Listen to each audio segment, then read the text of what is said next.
Hello, today's topic will be about temporary restorations or provisional restorations. It's also intended for undergraduate students. We'll talk about materials, techniques, requirements, silicone keys, initial and final destination concepts. There's a difference between temporary restoration and provisional restoration. When we talk about temporary restorations, we mean that we haven't taken the final impression yet. So we are placed in a sort of a temporary restoration, which will serve the patient only to protect the tooth and a few other principles. But the provisional restoration comes from the word vision. This means that we are not sure about the design and we are trying different concepts inside the temporary restoration, which is provisional restoration, and then we will take the final impression after a period of time. So temporary restorations are made to last for a short period of time. They will only serve to seal the dentinal tubules and to protect the dentine from sensitivity, sometimes to maintain the appearance, to prevent the tilting of the teeth, and subsequently we will guarantee that this crown will fit exactly in its point or in its space. While provisional restorations, they will last for a long period of time because of sometimes, for example, temporomandibular joint disorders or after periodontal surgery, we should wait for a period of time. And sometimes, if we are not sure about aesthetics, we will try with a provisional restoration. We will leave the patient for a short period of time, and then after we are sure that this restoration will serve the patient and this concept will serve the patient, then we will take the final impression. So, what are the learning objectives of our lecture right now? It's to define the interim restorations, and we should understand the principles of making these restorations. There are biological, mechanical, and aesthetic roles of these restorations. We should also review the materials and the techniques and to learn about the initial and final destination concepts and the mock-up. Also, we should use and we should understand how to use silicone keys in order to evaluate the reduction and the amount of tooth reduction during tooth preparation. Why are they important? The provisional restorations or the temporary restorations. We will protect the pulp, we will maintain the gingiva and the health of the periodontium. Also, we will preserve the occlusion by placing these temporary restorations and will provide comfort to the patient. And also, we will evaluate the final restoration before we make it. Biologic functions, you know that dentinal tubules will contribute to pulpal health and after tooth reduction, especially in the open dentinal tubules and in vital teeth, we should seal the dentine. So in this case, we are preventing the sensitivity for the patient and also we maintain the gingival health. Uh, while we know that the final 1 millimeter of the dentinal tubule is around 1 to 1.5 microns wide, and this is why if we seal dentinal tubule with well executed temporary crown, we'll prevent bacterial leakage actually. Sometimes we see, well, pulpitis and pulpal inflammation underneath crowns that are placed over vital teeth. What is the reason? One of the reasons is the present situation where the prosthodontist didn't make an appropriate temporary crown. But it's not a cause and effect relationship. It's a multifactorial, well, phenomena to observe pulpal death underneath crowns. So there are some culprits, let us call them. These culprits are related to the past history of the tooth, such as caries, operative dentistry, large restoration, for example, a patient who bites strong on his teeth, periodontal surgery, prosthodontic therapy, the clasps, for example, and also the current prosthodontic therapy that was performed by the prosthodontist, for example, preparation trauma, which is to use these old burrs that will cause heat friction, microbial exposure, where we didn't place temporary crown, desiccation, chemical exposure, for example, some dentists place alcohol on the teeth, and thermal exposure. So the death underneath pulps, vital pulps, underneath crowns, might be caused by different, situations, and there's no cause and effect relationship, but these are the culprits, and one of them is not to place temporary crown. The temporary crown will serve mechanically to maintain the tooth position. Sometimes some of my students ask me, why are you placing a temporary crown over a non-vital tooth? I'm placing it because I will guarantee that this space will be well defined for the final restoration, and also I will guarantee that the tooth won't fracture during function during this week or 10 days when the dental technician is making the provisional or the final restoration. So placing a crown, temporary crown, will prevent the drifting and the extrusion of the prepared tooth. It will provide occlusal stability, and it will also guarantee that this structure of the tooth will be well preserved. Aesthetic function also, some of our patients, for example, they might be lawyers or teachers, so we should restore the appearance of the teeth despite that this is a temporary phase. We should maintain the smile line. We should also allow the patient to at least observe what will be the result in the future. Diagnostic functions also, we might test the occlusion with the temporary crown. We will evaluate the aesthetics. We will evaluate also the phonetics, and we will check the patient's comfort.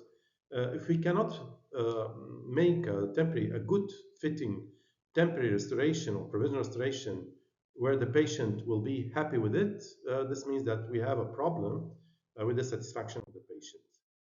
Periodontal functions also are important.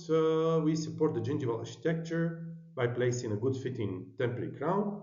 We will maintain the papilla, and we sometimes might construct also not only the papilla but also the gingival architecture, especially in the BOPT technique, the biologically oriented preparation technique, which is by definition to remove a little bit of the tissues, especially, of course, it's indicated especially in retreatment cases. And in this video, which has good audience, around 16,000 audience, I've performed temporary crown over prepared tooth. This prepared tooth is, of course, prepared with finish line, transfer finish line. And after that, I have removed the transfer finish line, and I performed another edge finish line. This is the stage where we remove the surface of the preparation with the solid tooth. And then we should make this stage temporary restoration. Here is the bolt technique.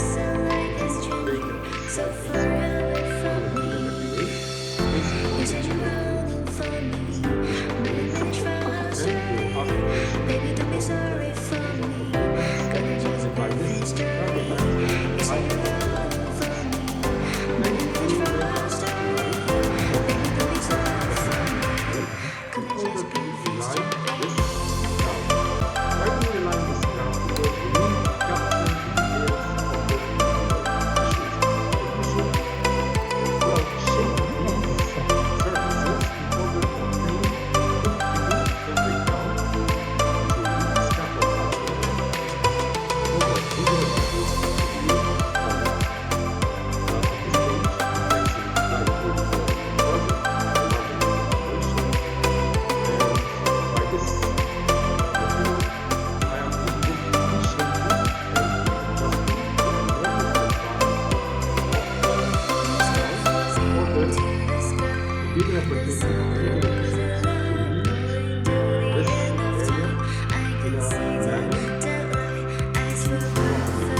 then we should select the direction, go for a deep contour, and after that we will take the preparation.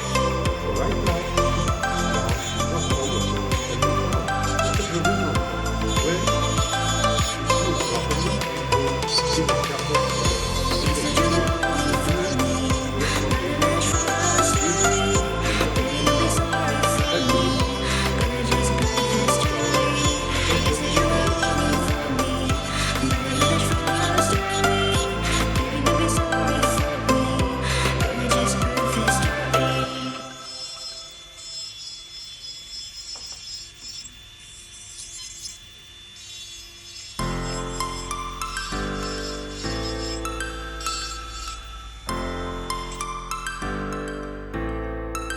finishing and polishing, and then the celebration. When star falls into the sky, the summer was alive, going to the end of time. I can see the daylight, eyes were purified, in the really end. Just so like a stranger, so far away from me. You said you were longing for me, I know that this technique takes time, baby, don't be sorry time for well me. spent. Gonna just burn this story. You said you were longing for me, baby, don't try story. Baby, don't be sorry for me. Gonna just burn this story.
Just perfect And story. sometimes I measure thickness of the pieces surface in order to ensure that the appropriate reduction is in the form of the pieces surface.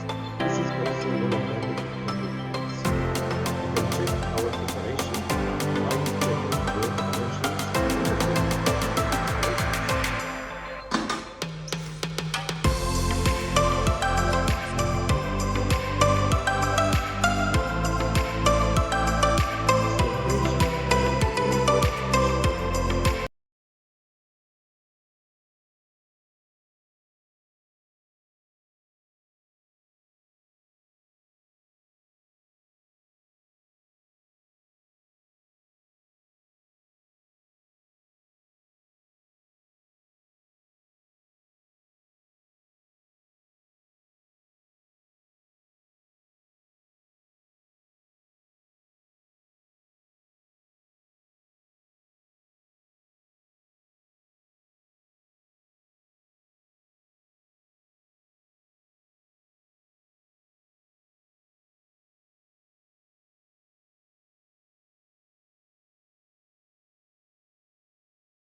So there are also mechanical requirements of the temporary restorations, and one of them is the removal for reuse. The temporary restoration should be good enough to be removed between sessions and to be placed again.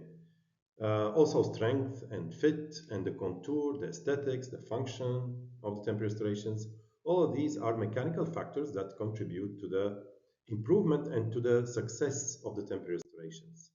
The marginal integrity also is important, since if we have bad executed margins, they will give the opportunity for the bacteria to leak underneath these margins. So we should avoid overhangs, and we should also protect the gingival finish line. The internal fit is important. We should passively seat the temporary restoration over the pulp in order not to generate too much pressure over the pulpal tissues. And the adequate thickness also of the temporary material is important, since if it's too thick, with thick, we call it film thickness, it might cause problems with the seating. The contour and the emergence profile also is important. When we make a good fitting temporary restoration or provisional restoration, we are contouring and we are creating a new emergence profile. And this is dictated on the final restorations. So what are the materials used to make temporary or provisional restorations? There are materials and there are also techniques. Let's talk a little bit about the materials. We have acrylic resins, we have Bisacryl composites, which are these composites that are used with special gun, and also preformed crowns. Polymethyl methacrylate, which comes in powder liquid version, it's strong and the polishability is good. It's not expensive at all, since it's a liquid powder version, and unfortunately it gives heat. So this is the backdraw of this material, and the shrinkage, of course, of these materials. Most of the acrylic resins shrink, but this acrylic resin, especially since it doesn't have fillers, it will shrink a little bit more from the others. Polyethyl methacrylate, which is not polymethyl methacrylate, this one is also temporary crown and bridge material, which is powder liquid version, but this doesn't release heat, since the ethyl is a large molecule, and when reacted with when the reaction happens between the powder and the liquid, it doesn't release heat. So this one is really preferable over the previous one, because it doesn't release heat and it's more tolerated by the pulpal tissues. Bisacryl is a nice material. It's a sort of composite. It comes in a gun. It doesn't release heat. It's a sort of composite, so the shrinkage is minimal. Good aesthetics, but unfortunately it's brittle and it might break in certain areas. Also, we have here a small secret in this material, which is a drawback for the crowns and bridges. It sets in a snap manner. So when you place it over the prepared tooth, it sets suddenly, and this doesn't give you the opportunity to move the crown over the prepared tooth and to discover where are the areas of undercut. The previous materials, the polymethyl methacrylate and polyethyl methacrylate, the powder liquid version, they set gradually. So this is why they give you the opportunity to check the seating and to escape from the undercuts, if they are present, of course, in the tooth preparation. Lab cured materials also are important and good. You have control in time, and but unfortunately they have limited strength. They are good since the light curing guarantees that a porosity-free material will be used for the temporary restorations, and they are used in the following manner. You should take a small particle of it, small part, and after that you should shape the restoration. In this video I'm making here a bridge out of this material, a small 3-unit bridge on the left side of the patient. So I ask the patient also to move in different directions, and after shaping it, I will light cure and then I will grind the external surface of the restoration. And also one of the advantages of this material is that it doesn't have this nasty smell of polymethyl methacrylate. And the final seating, and here is the bridge. So for a comparison summary, polymethyl methacrylate is the strongest one. Bisacryl is best used for aesthetics. Polyethyl methacrylate is short-term use, it's not so strong, and the light cured materials, they are also good, but for short-term use. So the material selection depends on the number of the units, on the aesthetics that are desirable, on the occlusal load, and the patient's expectations, and the duration of service, of course. If I need to make, a restoration, a temporary restoration that will last for a long period of time, sometimes even months, it's better to use a laboratory technician in the indirect technique. So let's talk a little bit about the techniques that are used for provisional restoration. We have the direct technique, which is to place the materials inside the patient's mouth. So it's made in the patient's mouth. It's fast, it's cheap, and it should use preoperative impression or a matrix. We call it a silicone key. The external surface of the tooth, will form the surface of the restoration, but it has also drawbacks. It will release heat since we are making it inside the patient's mouth, and it takes time also. And it wouldn't, make a good, long-lasting bridge if we want it to last for a long period of time. So this is the putty technique, and this is a drill for undergraduate students who wants to perform or to teach himself to learn how to make a temporary restoration outside the mouth. You can take, these phantom heads, prepared one of the teeth, but before preparation, you should take a silicone key of the outer surface of the tooth before preparation, and this is what is called external surface form. So the form of the tooth before preparation is called external surface form, and the shape of the tooth after preparation is called, tissue surface form. So we have two surfaces, the external surface form and the tissue surface form, and by injecting the material inside the silicone key and placing it over the prepared tooth, actually I'm fabricating the provisional restoration.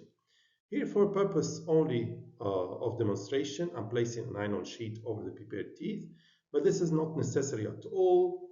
In the patient's mouth, we have the isolation, the natural isolation of saliva, which is not a problem at all. In this case, I'm using BisGMA. You can see that it's tooth colored. We have different colors, and it's a very aesthetic material. I'm bleeding the cartridge just to be sure that from both nozzles, the base and the catalyst, the amounts are extruded in the same manner. After that, I'm placing the mixing tip, and you can observe that the mixing tip actually is blue colored. You know that there are different types of mixing tips. The one that is intended to be used with provisional restorations should be the blue one. After that, I'm filling by immersion the inner surface of the crown. The reason is that we shouldn't entrap bubbles inside this dough. And then placing the silicone key over the prepared tooth gently. I've placed a notch, if you can see, on the buccal surface. I've placed a notch on the buccal surface of the silicone key in order to be sure that it's properly oriented over the prepared teeth. Then after 2 minutes, we will remove the crown, and we will place it and remove it several times in order, if there is an undercut, it will escape from the undercut. And after that, the appropriate manner, we should finish and polish the restoration. So it's very nice, well, feeling uh, during the removal of the provisional restoration from the inner surface of the silicone key. Let us a little bit see the seating first of the provisional or the temporary restoration over the prepared tooth, and then at a certain stage it will completely polymerize. And right now I'm removing the crown from the inner surface of the silicone key. So this is the temporary crown. I can, for example, the places where they need to be corrected, I can place light cured flowable composite and, well, reshape these areas. So for the external surface form, either I have custom made, like you have seen in the previous slide. I have used elastomeric impression material, the putty, but I can also use, for example, alginate, which is the irreversible hydrocolloid. I can use base plate wax, thermoplastic sheets, these with the vacuum former, and sometimes I can use preformed crowns, such as these made from cellulose acetate, polycarbonate, nickel chrome, aluminum, or thin silver, but these restorations are not well fitting. They will need time in order to be reliant, and it's not a good technique to use them. If you can avoid them, it's better for you. The indirect technique, which is the involvement of the laboratory technician in the fabrication process of the temporary restoration. So it's made outside in the mouth, either with CAD/CAM techniques or with impressions of the final shape of the tooth, final preparation. The advantage of this technique is that it releases less heat, and it's done by the laboratory technician with good materials, with, well, heat-cured acrylics at least. So this is why the bridge that is made in this technique, the indirect technique, will last for a long period of time, and it has a special purposes. Of course, it's an expensive also technique.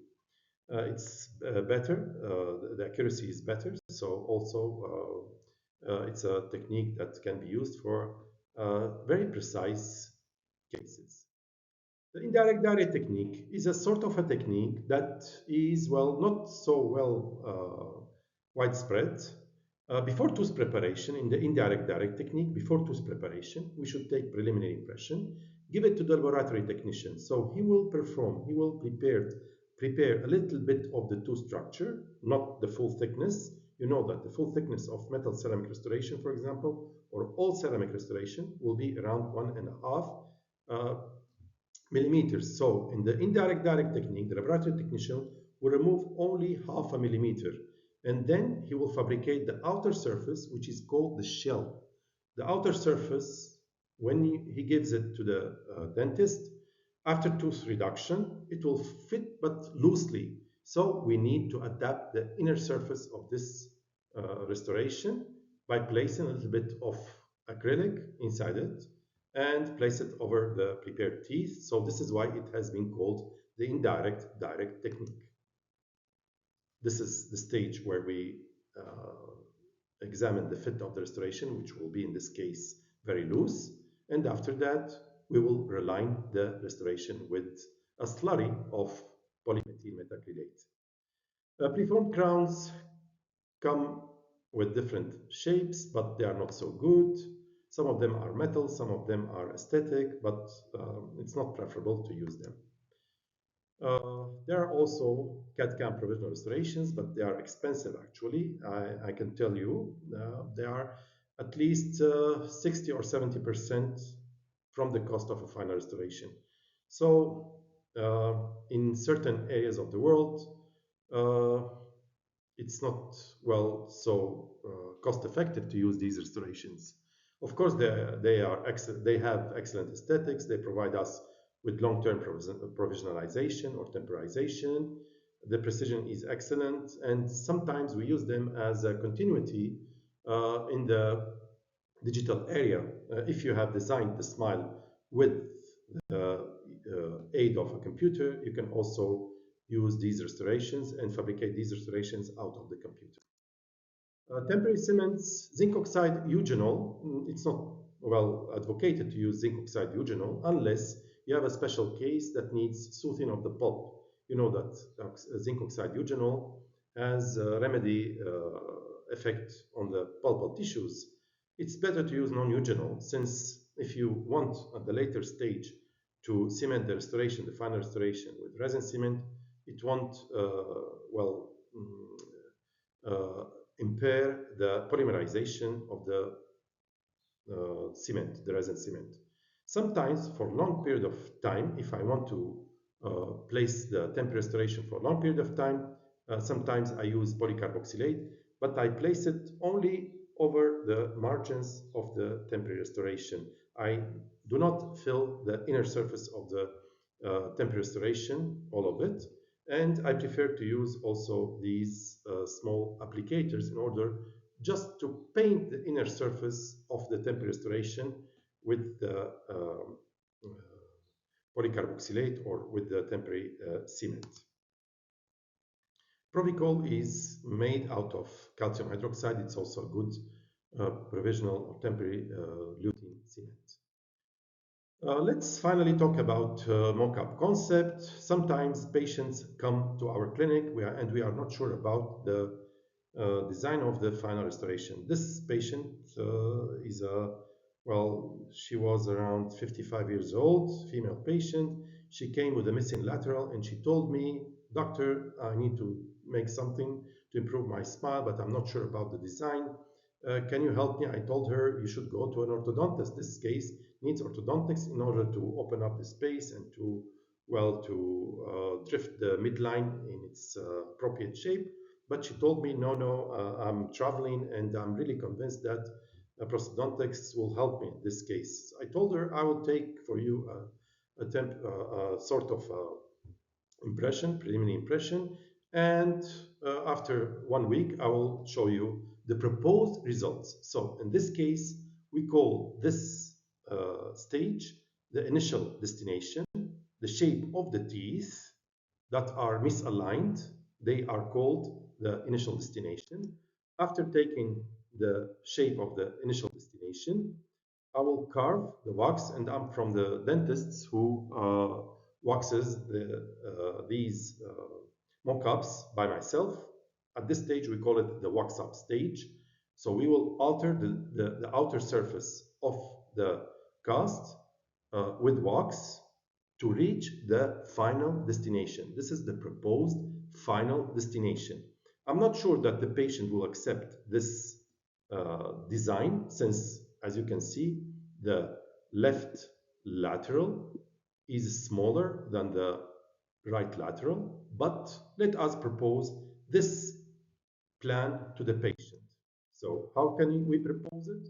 We will take a silicone key of the wax-up and we will place Bisacryl on the patient's mouth. So at this stage, I tell the patient that since she has protruded teeth, at this stage, during the planning stage, and we call it also this is a reductive case, I should reduce from the teeth in order to place a good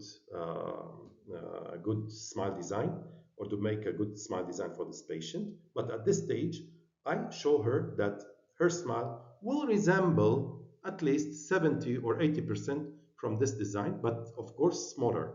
If we have another patient or another cases where they are additive cases, where, for example, they have diastema or linguversion teeth, we should, we will be more free to present to the patient a good design.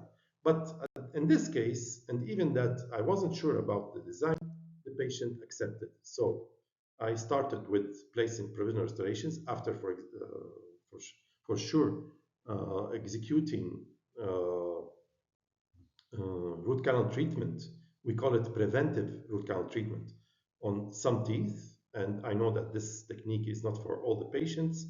It has been better to make orthodontics, but the technique also can serve some special cases. And at this stage, I performed also gingivectomy. Using the temporary crowns or the provisional crowns, I have, remarginalized. There's a term called remarginalizing. I have remarginalized the uh, critical area, the marginal area of the provisional restorations in order to wait at least 2 weeks for the healing of the gingival. And after that, this is the final result of metal ceramic restorations. This case has been done more than 15 years ago, and I apologize for the bad photography, but actually it has served its purpose to explain the initial destination, final destination concept, and also the mock-up stage. So what does mean mock-up? Mock-up is a preview of the final restoration. We made it, or we can make it out of wax-up or digital design. It helps the patient and the dentist also to evaluate the aesthetics and the function, of course, if you leave the patient for a long period of time. And it sometimes guides the tooth preparation or tooth reduction by checking the tooth reduction, the amount of tooth reduction, and the patient's expectations regarding the aesthetic cases. Sometimes when you do mock-up and you present the mock-up to the patient, if she or he has high aesthetic expectations and you can't fill these expectations, it's better to stop at this stage. Here I am presenting a patient who came with a very easy case, which is called additive case, with diastemas, small diastemas in between the teeth. She told me, what can you do about it? So in the orderly manner, I have waxed the cast and then I placed the mock-up over her teeth. And after she has seen this smile, which is, I think you can agree that it's a, well, good planning for this case. She told me, no, doctor, I'm not satisfied with it. Maybe she has, well, we call it some patients, and there are exceptions, of course. They have high expectations. We call them dysmorphophobia. So sometimes they have sort of psychological problems, especially these people who come to you and they say that you are the fifth or the sixth dentist that I come to you and I'm not happy about the aesthetic results. So these are the most dangerous patients because sometimes they also have cyclic aesthetic frustration. This means that each month or each period of time they come and they observe their smile or other parts of their body and they are not happy with the way they look. So it's not, this is a highly challenging case for the dentist and we can't satisfy these patients at all. So it's better to, well, to see that and to tell the patient that, okay, the problem doesn't lie the shape of your teeth. It's better to revise the way that you perceive your self. So initial and final destination principles. The initial destination is the current tooth shape. The final destination is the planned final restoration. The preparation must follow the path from initial to the final. And we should also avoid unnecessary reduction of the tooth structures. How? How can we use the final destination in order to obtain, well, the appropriate amount of tooth reduction? Let us examine this case. This is the initial destination of the patient. After mock-up, we have the final destination, and in this case, there are composites that are placed over the teeth. Sometimes we perform direct mock-up with composites. The patient satisfied with this, well, drawing, let us say it, or planning, will take silicone key, and after taking the silicone key, we will cut it in this manner. And after cutting with this manner, we will use this silicone key in order to evaluate the distance between the buccal surface of the prepared teeth and the inner surface of the silicone key. And in different parts of the tooth, of course. After that, we are using right now the silicone key for the evaluation of the reduction. It's not always feasible, but sometimes if you want to stop arguing with the laboratory technician that it's not enough, it's always this friction between us as dentists and the laboratory technician that the space is not enough. Yes, if you check with the silicone key taken from the final destination that your preparation is appropriate, There's no excuse by the dental technician that this will be a problem for him. So, uh, checking the reduction evaluation, we can check the occlusal reduction, the axial reduction, the finish line position also, and this everything can be checked with this technique and with the provisional restorations. So after that, we can use also another silicone key in order to make temporary restorations. The final concept for this or idea for this lecture will be how to uh, restore temporarily teeth, badly destroyed teeth, such as these three roots, with neighboring teeth that are intact. This patient came to our clinic with badly destroyed crowns. Before removing the old restorations, I've taken a silicone key of the outer shape, and we call it external surface form. I placed it on the shelf, and then after, well, this case needed custom-made cast, post, and cores. After taking the impression for these custom-made cast, post, and cores, we had the dilemma of how can I leave this patient without temporary crowns? And the way we treat these patients is with using what we call it the Davis crown. I should take one prefabricated post for each one of them. Sometimes you can take the clip, metal clip from these paper clips and place them inside the canal, and then injecting the Bisacryl inside the inner surface of the silicone key and placing them over the posts. After about 90 seconds to 2 minutes, we will remove them and we'll obtain this temporary, well, let us say it, it's a crown together with a temporary post. This will serve the patient until the casted post and core comes from the laboratory technician, and after that we will remove them, we'll throw them away, and we'll place the casted post and core. And of course we will need another crown that will serve the patient until the final restoration of the crown will be ready. So these are the cemented temporary crowns. Sometimes they call them Davis crowns. Veneers for temporaries, sometimes they are made out of transparent silicone. You can take a silicone key with transparent elastomeric pressure material, making a hole inside the incisal edge, and inject injectable composites over the prepared tooth. And this is also, this technique is used with injectable materials, such as the one from GC, the Universal Injectable Composite, to make, well, some dentists call them provisional direct veneers. But anyway, it's out the scope of this lecture to explain a little bit more about these restorations. But yes, we have used silicone key for this technique. We can use also triple tray and take bite registration material and make triple tray impression or closed mouth impression for the patient, and then we can inject the temporary crown and bridge material inside this mold, let us say, and it will give a good fitting restoration. In this case, I've done 4 units temporary bridge. This is the end of the lecture, and I hope that it was, well, really helpful for our undergraduate students. Thank you for your listening.